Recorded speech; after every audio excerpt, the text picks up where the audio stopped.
Bienvenue dans le podcast Le Cercle du Feu. Ici, nous allons parler de créativité. Nous irons à la rencontre de différents parcours et voir ce qui fait de nous un créateur. Nous explorerons leur inspiration, leur lieu et leur processus. Je suis Margot Jimkovitch et je vous amène avec moi dans mon Cercle du Feu. Bonjour Léo, tu es ma première invitée dans ce podcast tout nouveau qui est le Cercle du Feu où on va essayer d'explorer la créativité ensemble. Je suis ravie de t'avoir en toute première invitée. Tu es astrologue, professeur et bien d'autres. Bonjour Léo. Bonjour Margot. Ravie de faire partie de ce premier épisode.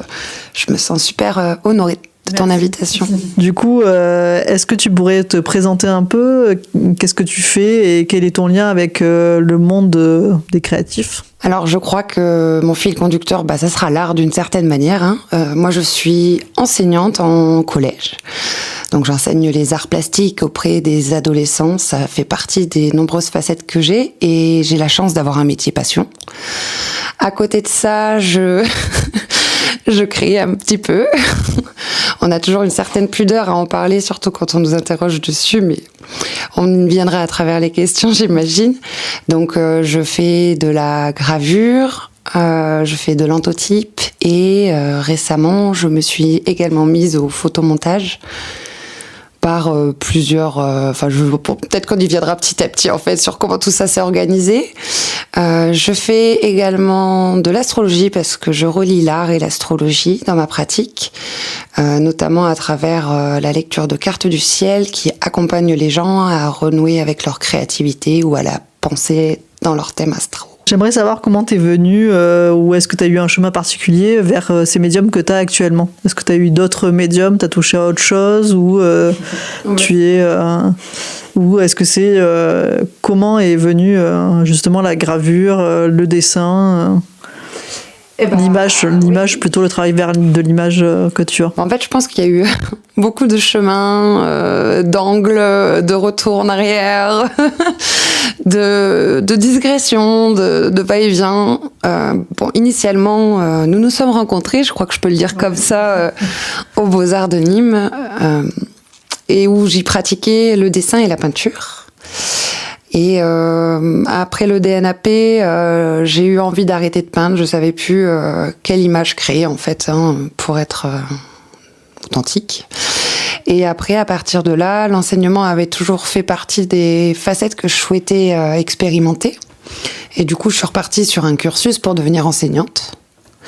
Donc l'art a toujours été la trame de fond en fait dans ma pratique, mais à ce moment-là, je ne créais plus vraiment ou pas plus que pour les sujets à rendre en tant qu'élève, futur professeur. Et puis après, la vie a fait que j'ai continué d'enseigner avec beaucoup de passion et j'ai donné tout mon temps mental. Il y a une forme de créativité aussi au fait d'enseigner, surtout un médium plastique. Dans le choix les sujets, il faut aussi inventer une nouvelle forme d'enseigner. T'es pas du tout l'enseignante que moi j'ai connue. Je pense que le mot était d'en donner. Oui, effectivement, je donne beaucoup dans mes temps d'enseignement. Et pendant un grand morceau de temps, quelque part, en fait, en dehors de quelques petits croquis cachés chez soi, j'avais plus vraiment de pratique artistique à proprement parler. Ça a été une vraie coupure, en fait, je pense, le rapport à ma pratique, où c'était vraiment du gribouillage pour moi, c'était vraiment des gribouillages, quoi. Mais la créativité, effectivement, elle se retrouvait plutôt dans le faire développer chez l'autre. C'était une vraie volonté, en fait, que l'autre aille chercher sa créativité. Et mon défi, c'était plutôt... en tout cas, mon espace de créativité était suffisamment nourri à ce moment-là de ma vie, en tout cas, dans... trouver des processus pour que eux puissent explorer la leur, que les médiums soient différents, que les médiums soient variés, que ça les stimule, que ça les ouvre. Je me voyais plus comme une semeuse, quoi, quelque part, quelqu'un qui venait impulser des petites graines pour faire germer des idées et la satisfaction de les voir prendre m'allait, me suffisait à cette époque-là de ma vie, je crois. Et après, oui, on touchait à beaucoup de médiums. On est loin de faire que du dessin dans une salle d'art plastique, donc ou de la peinture. Donc c'était autant dans le volume que dans l'audiovisuel, que dans le numérique. Et pendant une grande période, ça m'a suffi en fait. De leur faire rencontrer des artistes aussi. Et tu penses que tu le vois, ton point de bascule, s'il y a eu un moment particulier ou plutôt une période, parce qu'un moment, ça ne marche pas vraiment comme ça, souvent, c'est plutôt un moment où tu es allé où tu as renoué avec ta propre créativité? Ça a pris vraiment du temps, en fait, de renouer vraiment fortement avec ma créativité comme maintenant. Il y a eu plein de petites étapes, en fait. J'ai eu deux enfants. Donc, ma première fille, on a eu beaucoup de temps créatif toutes les deux. C'était vraiment notre temps à nous.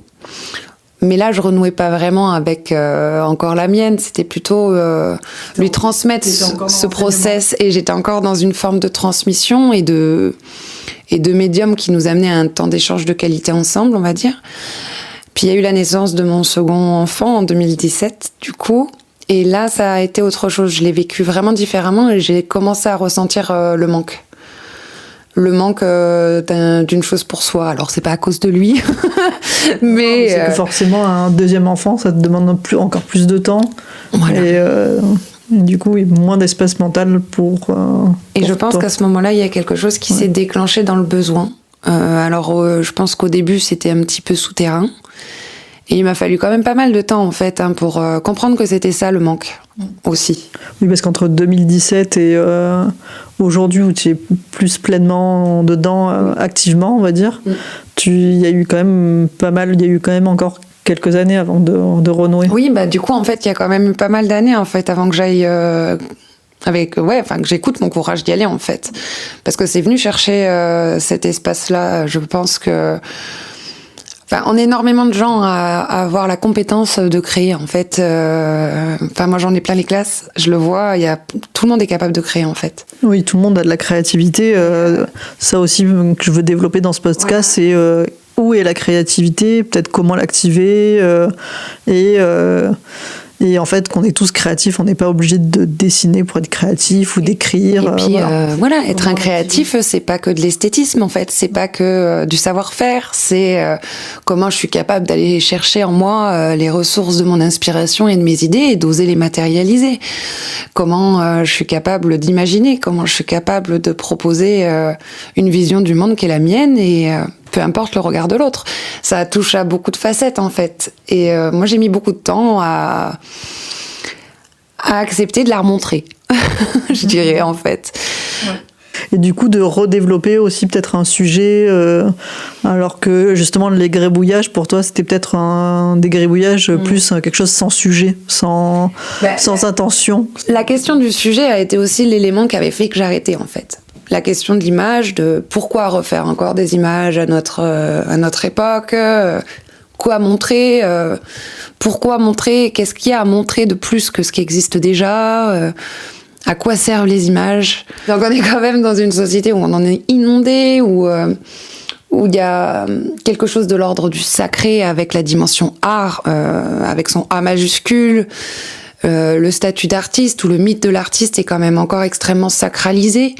Même je dirais même au-delà d'artiste, de créateur, en fait. Il y a quelque chose de l'ordre d'un mythe, en fait, qui est quand même un processus individuel à déconstruire pour oser y aller aussi, je pense. Et je pense qu'en fait, entre mes 30 ans et mes 36 ans, parce que j'ai 36 ans aujourd'hui, ça a été 6 ans de travail intérieur, en fait, quelque part. Ouais.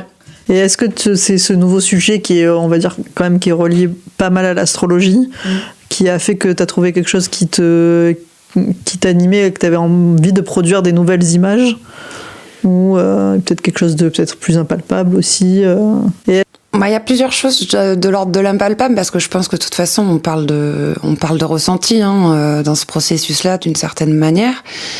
Et je pense qu'on n'a pas tous la même aisance, en fait, d'aller les connecter, ces espaces-là, en nous-mêmes, ou qu'on a pu y mettre un éboulement pour plus vouloir y aller aussi. Moi, je pense que j'y avais mis un éboulement et que quelque part, ça m'a pris du temps d'enlever chaque caillou l'un après l'autre, en fait, pour repasser ce chemin-là d'accès à ma créativité.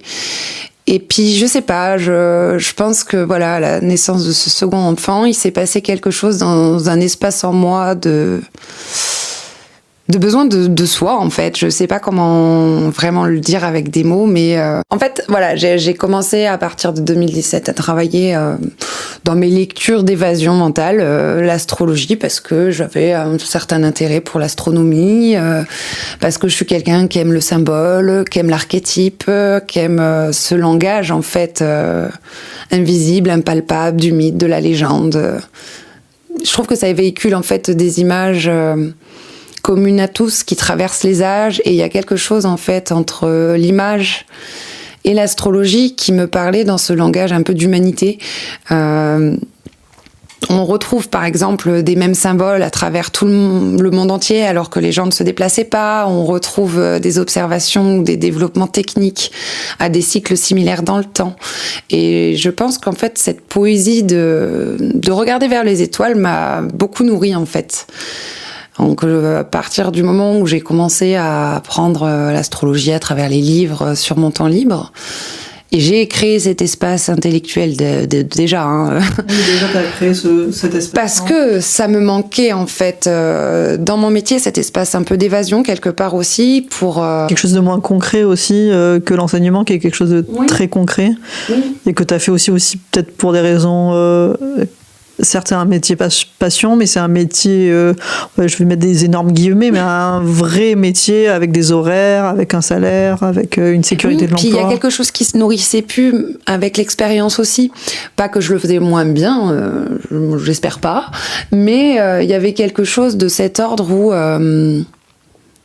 j'avais encore envie de plus. Il y a aussi ce rappel à plus parce que l'expérience était acquise, parce que ça roulait, parce que... Oui, ça devenait plus routinier et moins créatif peut-être aussi. Je pense que quelque part, en fait, il y avait un manque dans l'inspiration qui commençait à en être. Et je pense que de cet espace-là, l'astrologie est venue nourrir mon mental avec justement, en fait, une science et un art infini. Où il y aura toujours à apprendre en fait, il y aura toujours à repenser, on est toujours en train de découvrir de nouveaux éléments astronomiques, on est à la découverte de cet infini en fait, qui est le ciel. Quoi. Est-ce que le fait qu'il y ait beaucoup d'artistes peintres, de couturiers aussi, qui étaient fascinés par l'astrologie, est-ce que ça a été un élément déclencheur ou ça tu l'as découvert plutôt après? Finalement je l'ai connecté après moi. Ouais, ça tu l'as connecté après. Ouais, parce que c'était pas forcément... Enfin, j'ai des artistes que je n'appréciais pas forcément par exemple.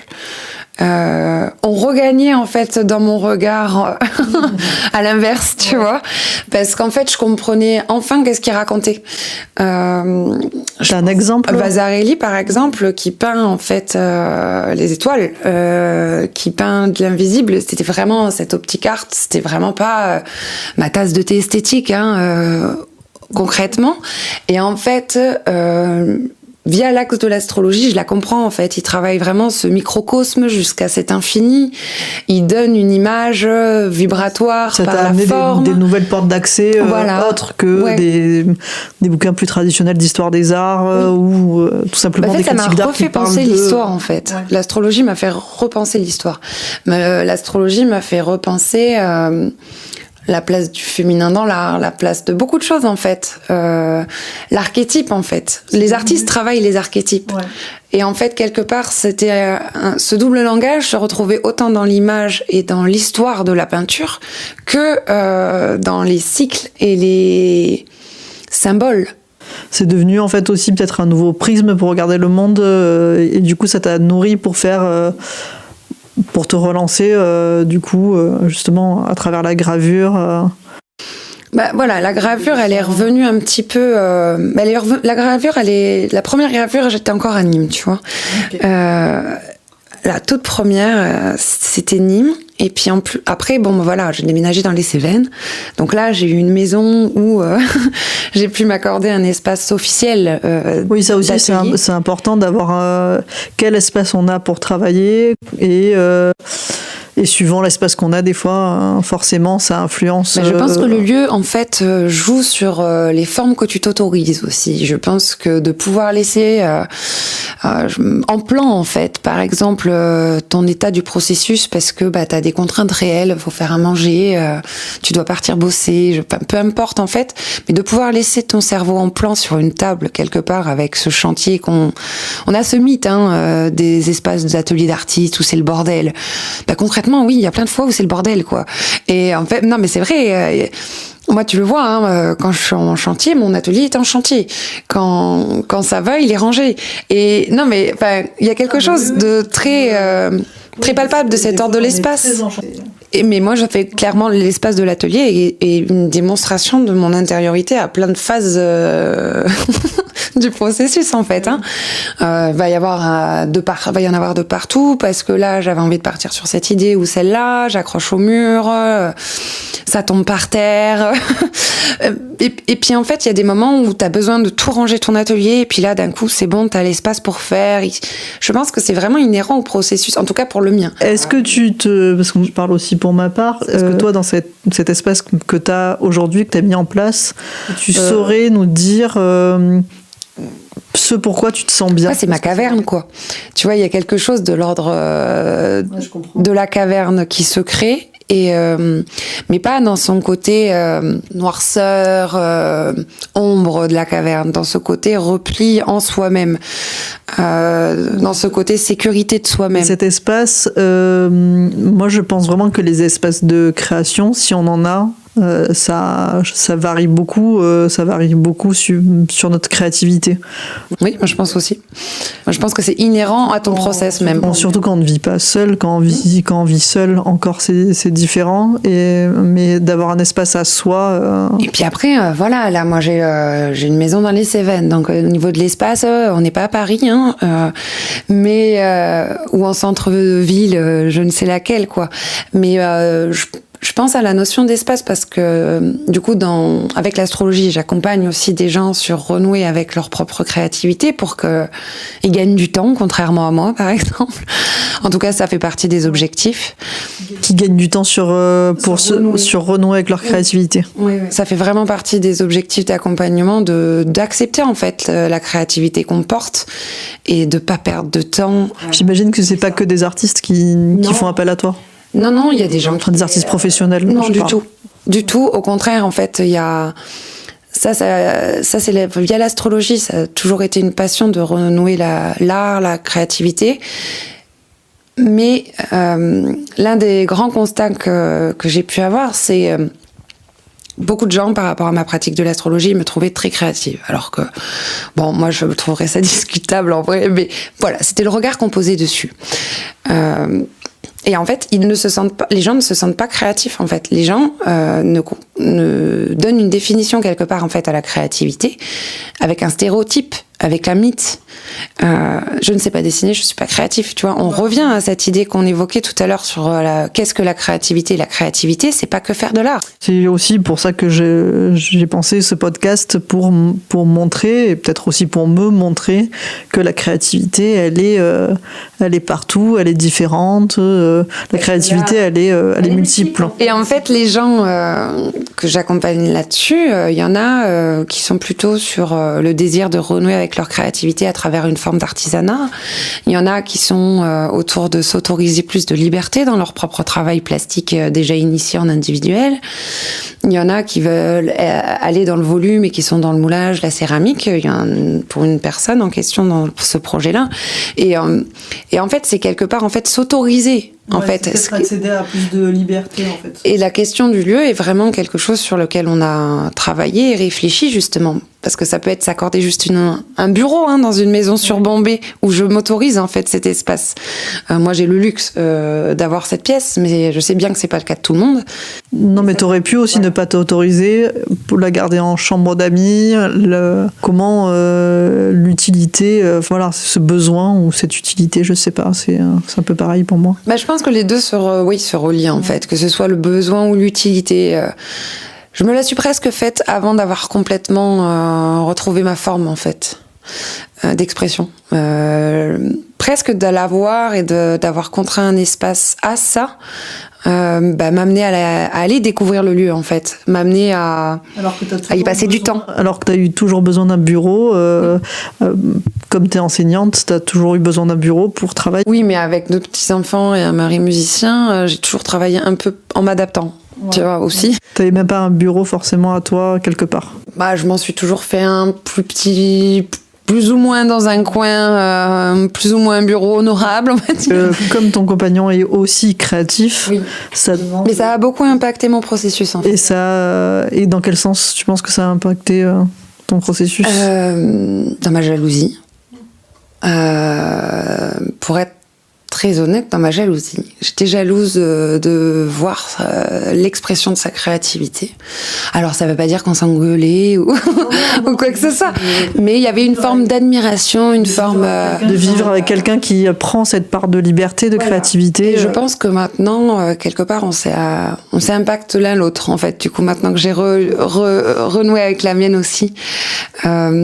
dans le sens où, en fait, il s'accordait cette liberté psychique, il s'accordait cette liberté mentale et en couple avec un musicien, voilà, moi j'ai aussi eu des choix de vie de famille à faire où la famille passait avant mon expression. Et en fait, il m'a fallu quand même pas mal d'années pour comprendre qu'en fait, c'était des espaces qu'on s'accordait soi. Oui. Que c'était pas dû à l'extérieur tout le temps. Le fait que quand on est femme et femme artiste avec des enfants, plutôt mère artiste avec des enfants, c'est pas pareil qu'un père artiste avec des enfants, souvent. En tout cas, je pense qu'elles mettent... Il y a un stand-by qui est potentiellement mis en place. Alors, j'espère que certaines femmes sont suffisamment évoluées, en tout cas pour jongler sur toutes les facettes. Moi, c'était pas mon cas, en tout cas.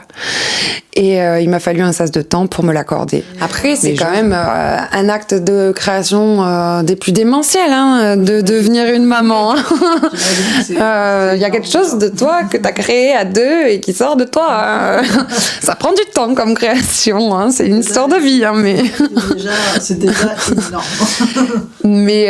mais je pense que oui, là, on était 2 créatifs. Il y avait cette admiration à oser s'accorder du temps à créer. Et puis un beau matin, tu te dis, en fait, c'est peut-être moi qui m'accorde pas le temps de le faire, en fait. Et oui. C'est peut-être pas à cause de l'autre, en fait. C'est peut-être moi qui me cache derrière cette jalousie-là. Donc, en fait, t'as une pièce dans la maison, tu bouges les meubles, tu te mets un bureau sur 2 tréteaux pour commencer, puis t'y vas, en fait. Qu'est-ce qui te retient, en fait, hormis toi-même? Oui, mais je pense qu'en fait, l'une des barrières à la créativité, elle est là aussi. Je pense qu'on s'impose beaucoup de choses, ou en tout cas, on se cache derrière beaucoup de choses. Et c'est pas un tort de se cacher derrière chaque chose en son temps, ou un jugement en tout cas. Mais oui, mais on peut, on fait comme on peut. Mais vraiment, je le pense sincèrement, quoi. Avec notre process, on fait vraiment comme on peut. Et je pense qu'en fait, les process, ils ont des temporalités qui sont propres à chacun aussi. Moi, j'ai une nature où il faut que les choses, elles aillent vite. Et pour autant, je te dis, j'ai mis 6 ans, en fait, à m'y sentir vraiment...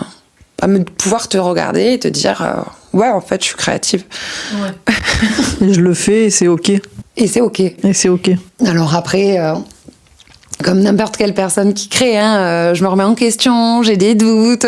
Et est-ce que tu penses que tu as un process assez récurrent chez toi de recherche ou justement ou de déclenchement vers une nouvelle pièce, une nouvelle image? Je pense que l'astrologie m'a donné cet accès à avoir un prétexte en mouvement pour créer, en fait. Ouais.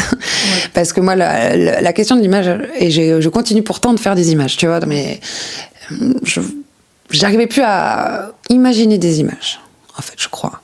Tu vois, et là, en fait, l'astrologie me permet... Comme l'astrologie est en mouvement et qu'elle a des... D'avoir un dialogue. Comme elle a des périodes, pour ceux qui connaissent pas bien l'astrologie, peut-être il faudrait... L'astrologie, c'est en gros, c'est symboliquement les planètes qui sont... Donc les planètes du système solaire qui sont en mouvement, portent chacune d'elles un archétype et un symbole.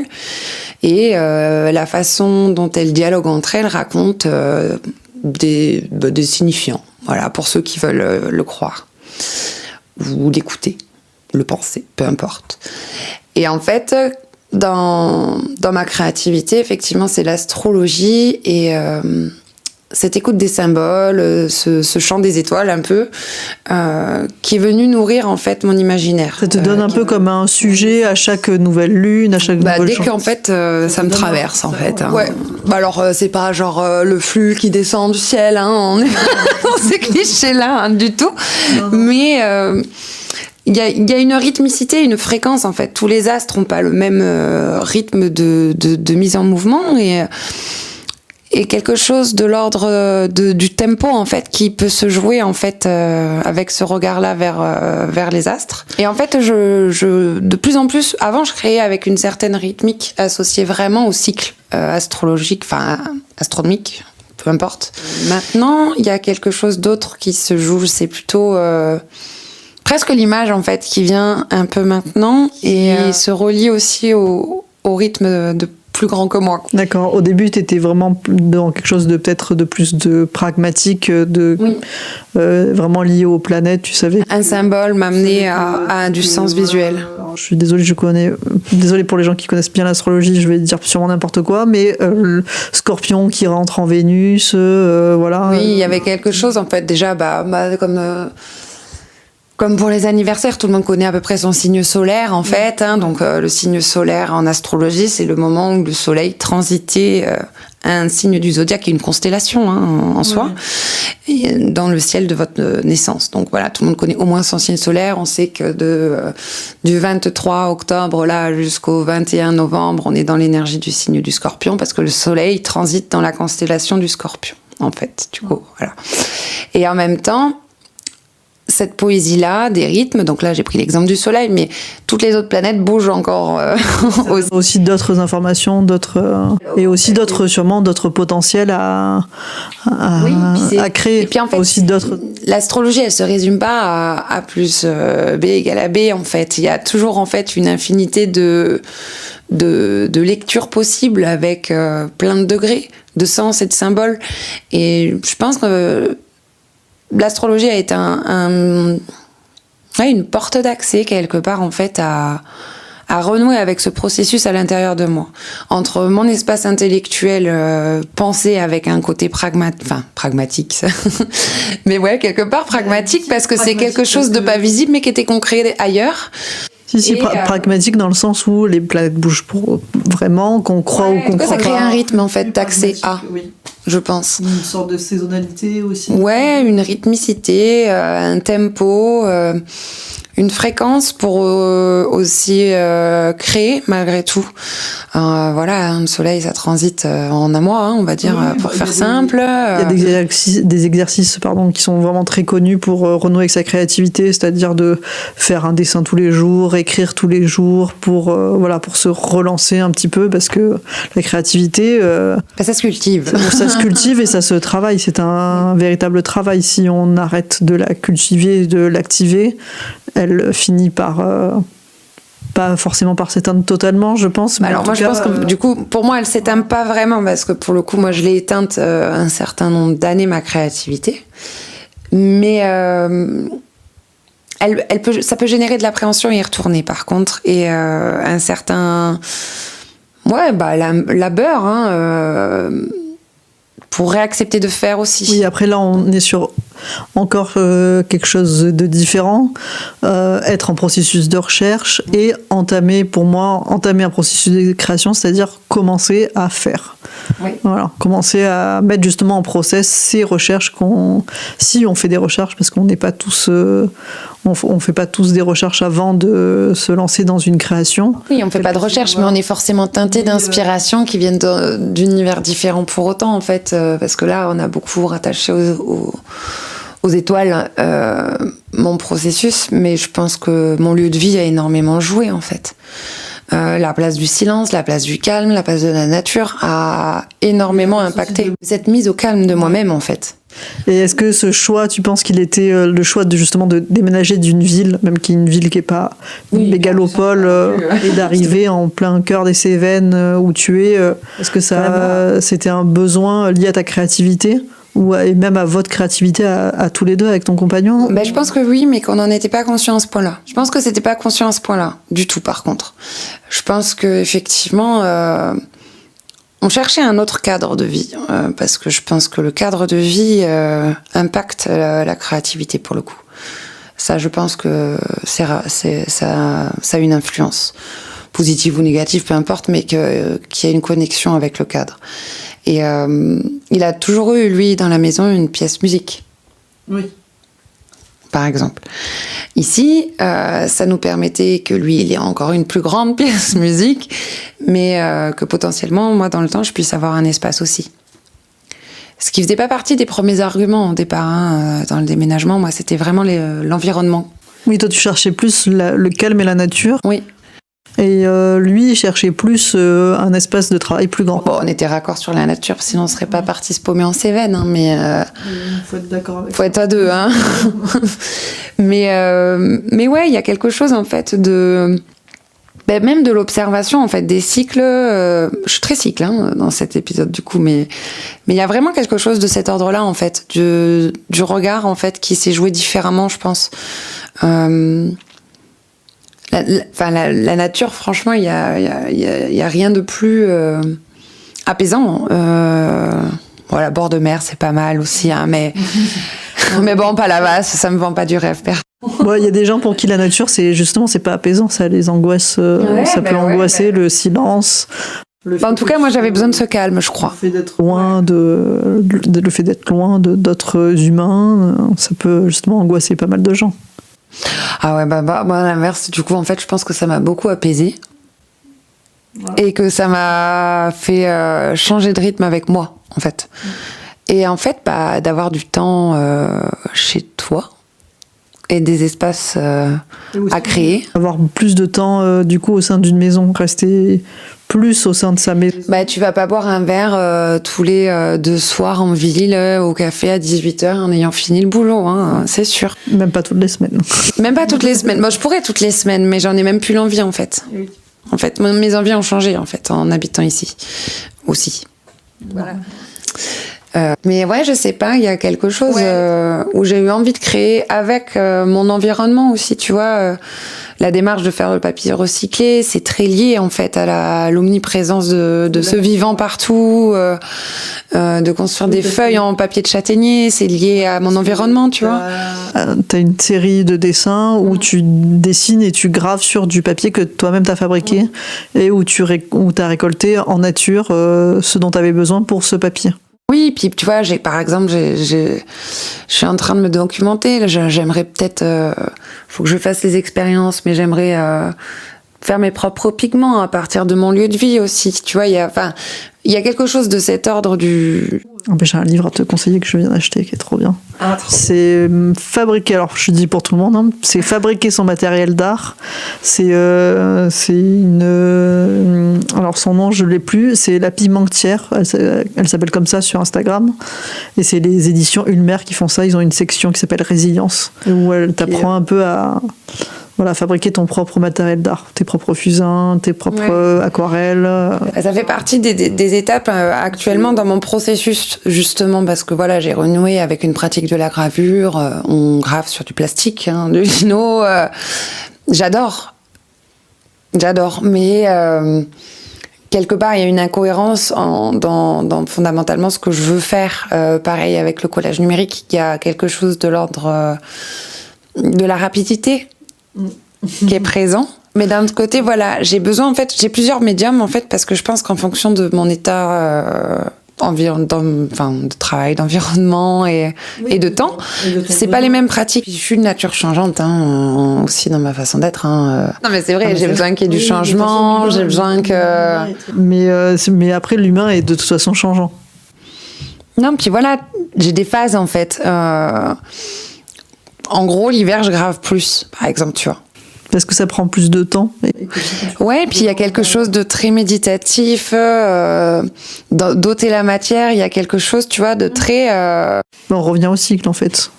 Du coup, ton processus est peut-être assez cyclique. Je sais pas, j'ai pas assez de recul. Non, c'est assez dur de toute façon de savoir exactement comment? Mais un peu, parce que regarde, l'été, je suis plutôt dans le soleil, avec les anthotypes, donc création d'après la lumière solaire et la chlorophylle, les cyanotypes. Faire de la cueillette, du coup, aussi dans des périodes qui sont plus printanières, été, automne. Ouais. Et après, justement, en hiver, tu passes plus de temps à graver, dessiner et être sur ton ordinateur à écrire des choses. Oui, puis voilà, il y a ce rapport au photomontage qui est arrivé depuis pas longtemps, parce que en fait, j'arrivais plus à trop aller dans la matière, justement.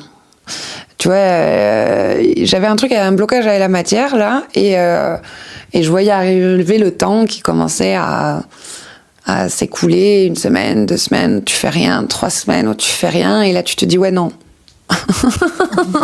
non, on y retourne de suite dans l'atelier, en fait, et on produit parce que tu as peur de reperdre un lien comme tu as perdu?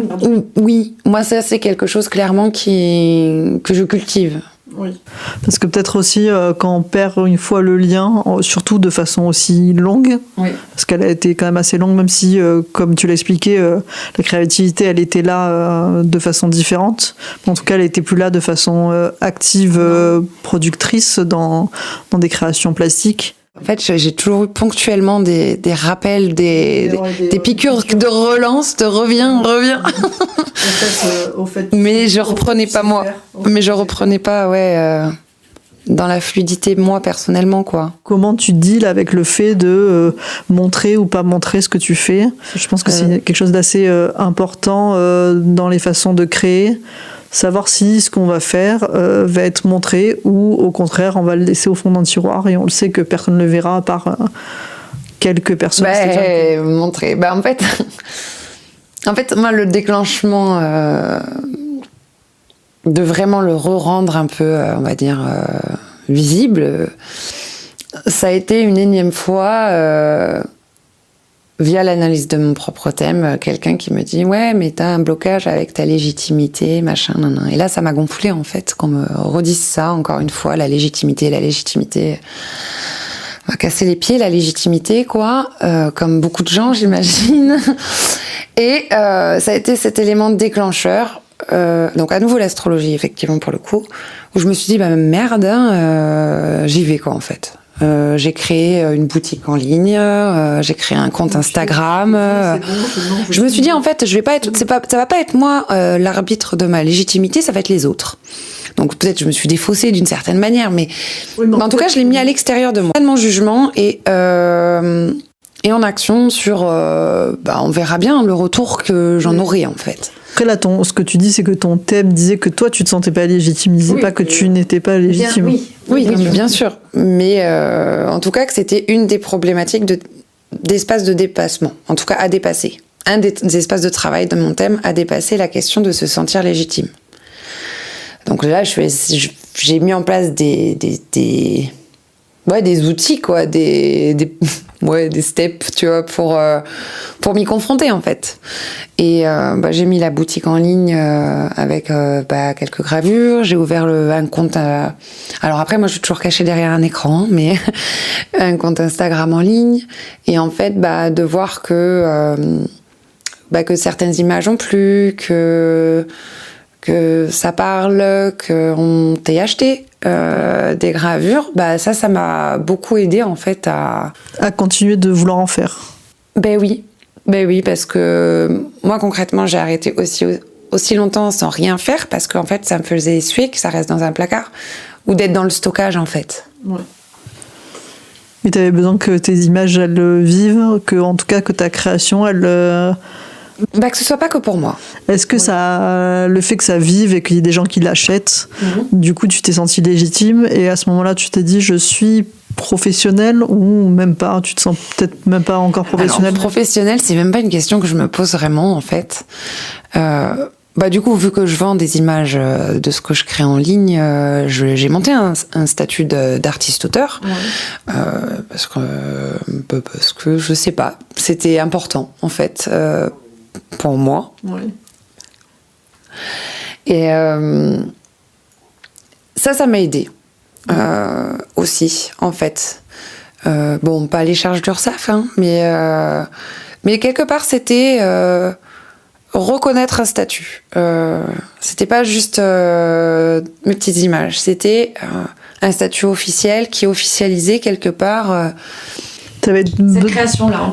T'as besoin de ça, toi, pour te sentir plus créative? Alors, ça m'aide pas sur ma créativité, mais ça m'a aidé sur mon sentiment de légitimité de vente. Ok. Du coup, à être ok à reproduire plus d'images, enfin à faire plus de choses.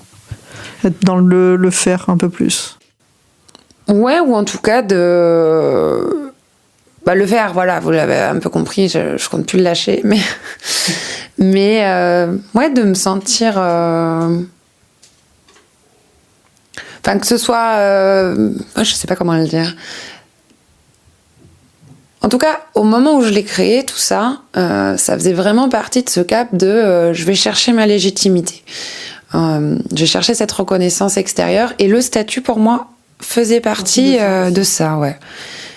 Et du coup, dans t'autoriser à créer ou que ce que tu crées... je montre pas tout, tu vois. Non, de toute façon, personne ne montre jamais tout. Enfin, je pense pas. Ouais. Je pense pas. Il y a forcément des choses qui sont plus même de la recherche et qu'on montre peu. Il y a des gens qui montrent la recherche, mais c'est quand même très peu de gens. Mais je pense que des fois aussi, le fait d'avoir un public, de savoir qu'on est vendu, que ça va atterrir potentiellement chez des gens, ça fait aussi créer différemment. Oui, puis ça nourrit quelque chose, ça nourrit quelque chose de l'ego. Je pense qu'on peut le dire. Aussi, quand ta première gravure, elle va aux États-Unis, tu te sens comme une enfant, en fait. Quand t'as une commande qui part en Australie aussi, t'es comme une gosse, en fait.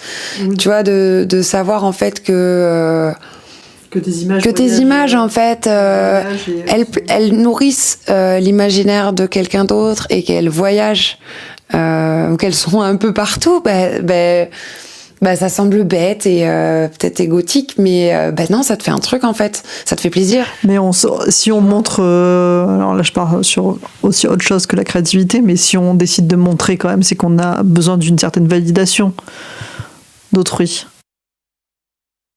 Alors, je suis pas sûre que ce soit forcément toujours de la validation, parce que... Non, mais de la validation, en tout cas, qu'on a peut-être besoin de regards extérieurs. En tout cas, de partage, moi, j'aurais dit, tu vois. Parce qu'il y a des artistes qui sont, je veux dire, dans le domaine professionnel. Pour moi, être professionnel en tant que créateur, c'est le faire de façon sérieuse et d'avoir des recherches et pas de le faire, pas de s'asseoir et de dire, bon, aujourd'hui, je vais dessiner un canard. J'exagère complètement ce que je raconte, mais c'est pour essayer d'être assez concrète. Et il y en a, ils n'ont pas besoin de montrer ce qu'ils font. Ils veulent Pourtant, pour moi, ils sont aussi professionnels, ils peuvent être aussi professionnels.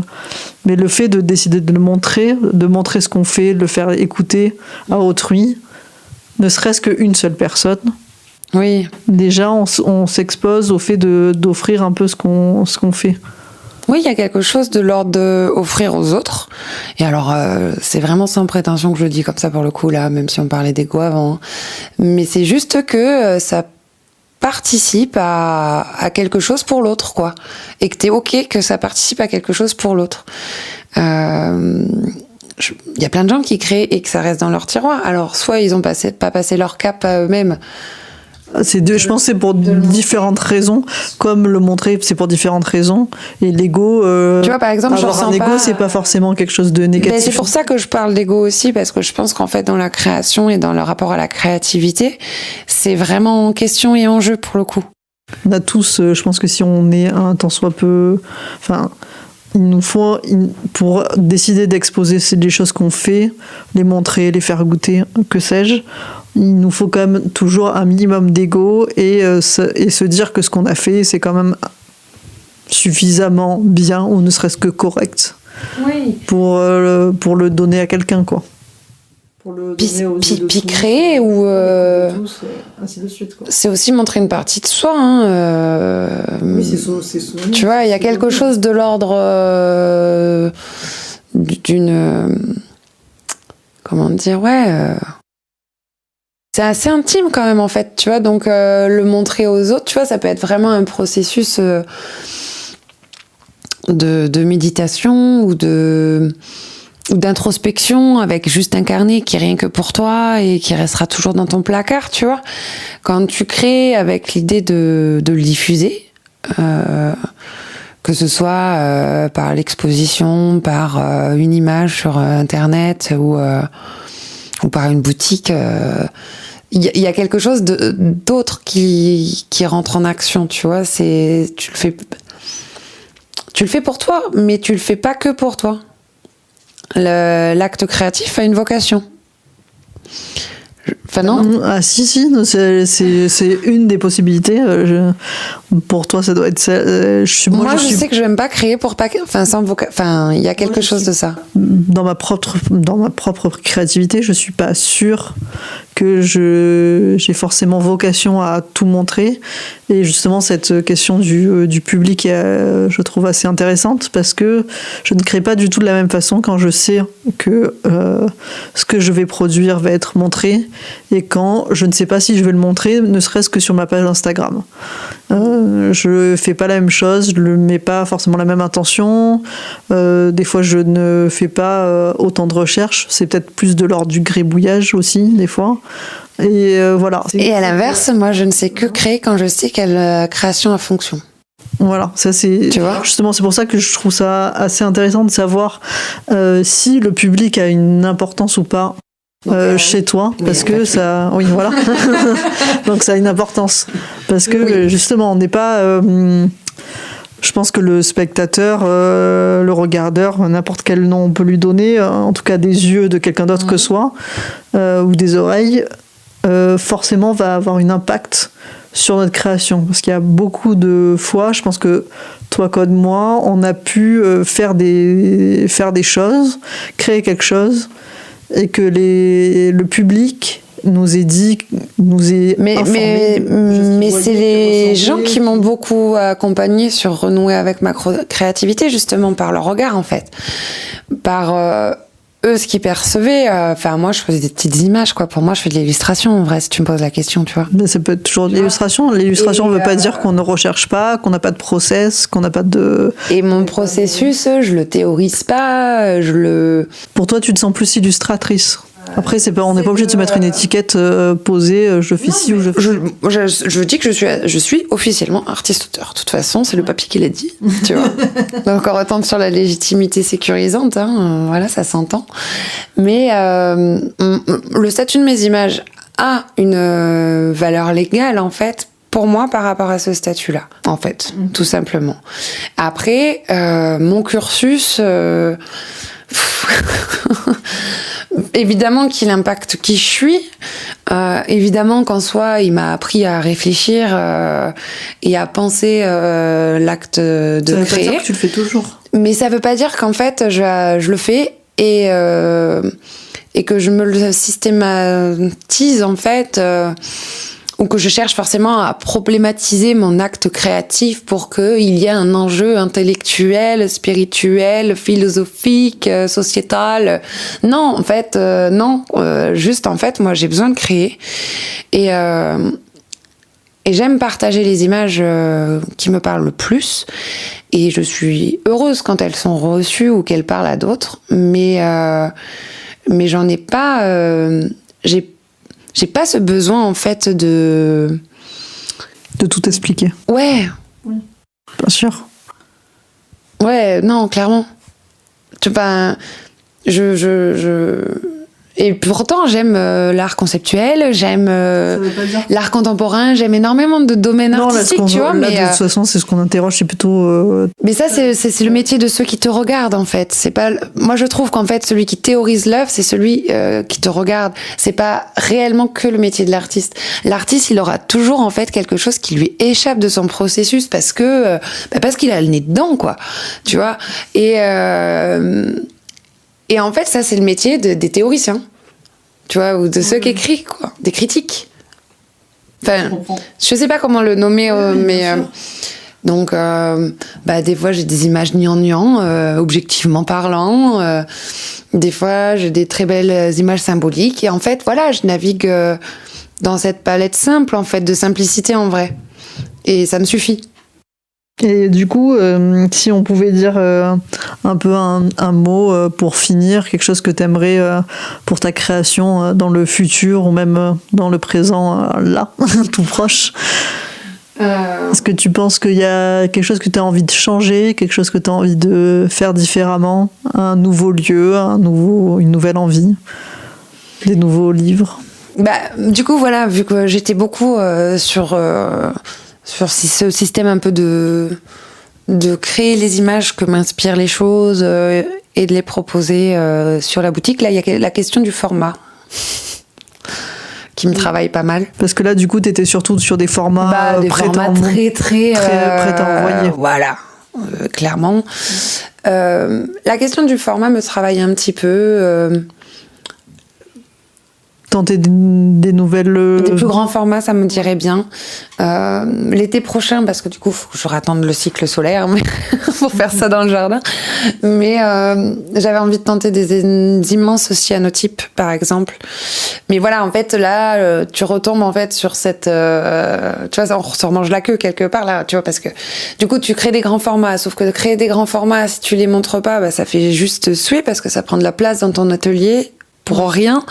Donc, tu vois, on retombe un peu sur cette ambivalence où j'en suis à toujours être dans l'expérimentation, dans l'expérience, parce que j'aime retrouver, découvrir de nouvelles pratiques, approfondir et tisser entre les pratiques que je retrouve, en fait. Mais en même temps, il y a la question des formats qui est vite teinte, en fait. Là, en ce moment, tu sens que les formats dits de table, c'est-à-dire qui sont pas plus grands qu'une table, ça devient trop petit pour ce que tu as envie d'expérimenter. J'en ai pas fait encore des grands formats comme ça. Donc, bon, alors plutôt des formats de cahier. Voilà, moi, je suis format A3 maximum.